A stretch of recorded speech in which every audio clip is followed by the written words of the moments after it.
दिल्लीतल्या विद्यार्थी आंदोलकांवरती pellet gun चालवल्याचा मुद्दा आता पुन्हा एकदा उपस्थित होतोय। विरोधी पक्षनेते राहुल गांधी यांनी पार्लमेंटमध्ये याबद्दलचा प्रश्न उपस्थित केला आणि केंद्रीय गृहमंत्री अमित शहा यांच्या राजीनाम्याची मागणी केली। त्यांनी एका विद्यार्थ्याला सोबत घेऊन त्याच्या अंगावरच्या जखमा दाखवत कशी पेलेट गन दिल्लीतल्या विद्यार्थ्यांवरती चालवली गेली याचा सुद्धा पुरावा देण्याचा प्रयत्न केला।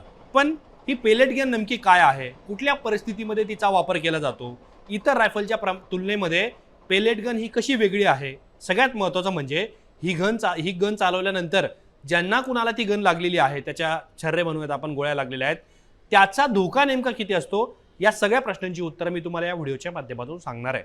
नमस्कार, मी या ठिकाणी मुंबई तकमध्ये तुम्हा सर्वांचं स्वागत आहे। सगळ्यात आधी पेलेट गन म्हणजे नेमकी काय असते। आता इतर रायफल प्रमाणे ही पेलेट गन असते, पण इतर रायफल ज्या पद्धतीने गोळ्या झाडते त्या पद्धतीने ही पेलेट गन गोळ्या झाडत नाही, कारण या पेलेट गन मधून एकाच वेळी अनेक धातूचे गोळे बाहेर पडतात। धातूचे गोळे म्हणजे मला तुम्हाला सांगायचं की छर्रे।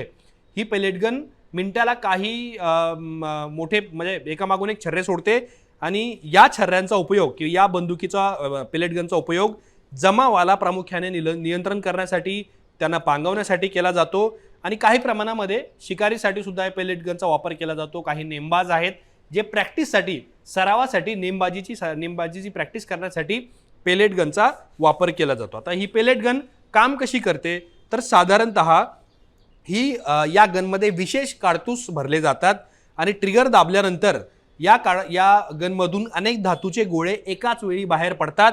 हे गोळे पुढे जाताना म्हणजे ते छर्रे पुढे जाताना एका व्यक्तीऐवजी संपूर्ण त्या परिसरामध्ये ते पसरतात आणि त्यामुळे अनेक जणांना जखम होऊ शकते।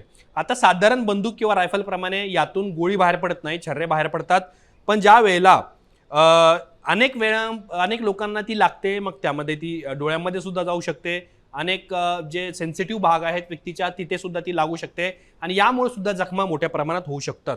पण ती म्हणजे ह्याच्यासाठी वापरली जाते की जर एखाद्या वेळेला जमावाला पांगवायचं असेल तर घातक शस्त्र वापरण्याऐवजी पेलेट गन वापरण्यात यावी, असा सुरक्षा दलामध्ये सुद्धा याचा वापर केला जातो।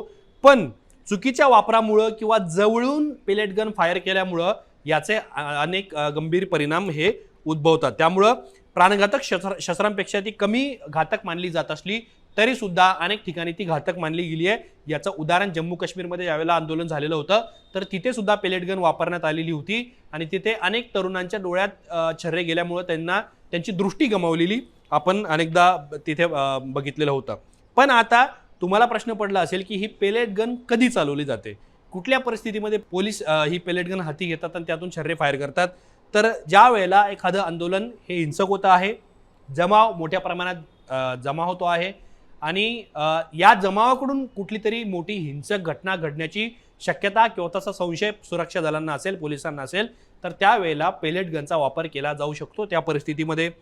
दुसरी गोष्ट याच्यामध्ये अशी आहे की सार्वजनिक ठिकाणी अत्यंत गंभीर अशांतता निर्माण झालेली असेल, यादवी माजलेली असेल किंवा दगडफेक झालेली असेल, अशा प्रकरणामध्ये किंवा अशा केसमध्ये सुद्धा पेलेट गनचा वापर केला जाऊ शकतो आणि अशा वेळेला पोलिसांनी गोळीबार जर पोलिसांना, सुरक्षा बलांना टाळायचा असेल तर त्यावेळेला पेलेट गन तिथे वापरली जाते।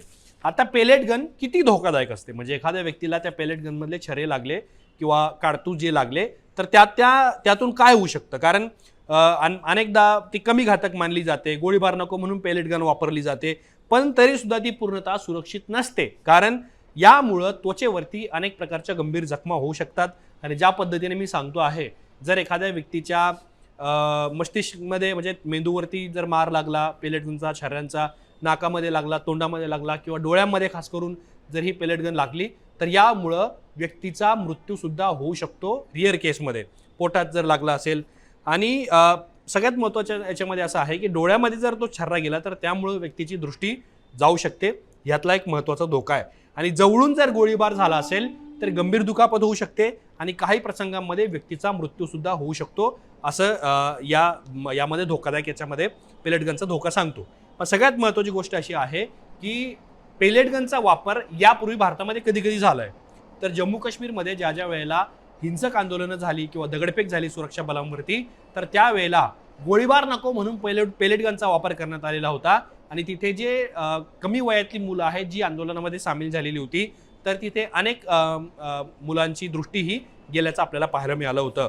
पण या सगळ्या गोष्टींवरती अनेकदा राजकीय स्वरूपामध्ये राजकीय पडसाद सुद्धा पेलेट गनच्या वापरामुळं अनेकदा उमटलेले आहेत.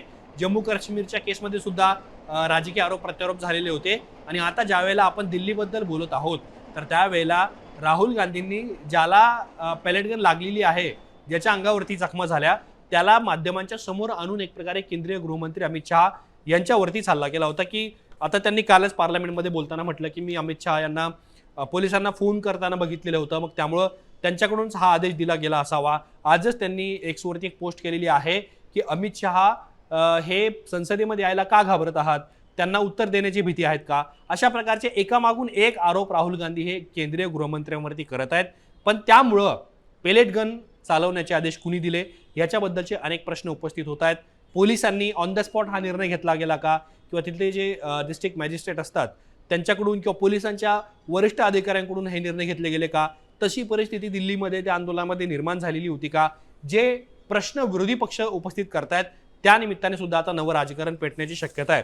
आणि सगळ्यात महत्त्वाचं म्हणजे आता दिल्लीबद्दल जरी आपण बोलत असलो तरी सुद्धा बिहारमध्ये एका पोलिसाने AK-47ने गोळ्या झाडण्याचा प्रयत्न केला. अर्थात तो कुठल्याही विद्यार्थ्यांना लागलेला नव्हता, पण त्यामुळं ज्या पद्धतीने पोलिसी कारवाई विद्यार्थ्यांवरती करण्यात आली, ज्या व्हिज्युअल्स त्यातून समोर येत आहेत, त्यामुळे प्रश्न निर्माण होत आहेत. त्यामुळे आता या सगळ्या प्रकरणांवरती सरकारकडून सुद्धा उत्तर देण्याचा प्रयत्न होतोय. पण खास करून बिहारमधले गृहमंत्री असतील, मुख्यमंत्री असतील किंवा केंद्रीय गृहमंत्री अमित शहा असतील, हे आगामी काळामध्ये संसदेमध्ये याबद्दल काही निवेदन देणार का हे सुद्धा पाहणं महत्त्वाचं ठरणार आहे.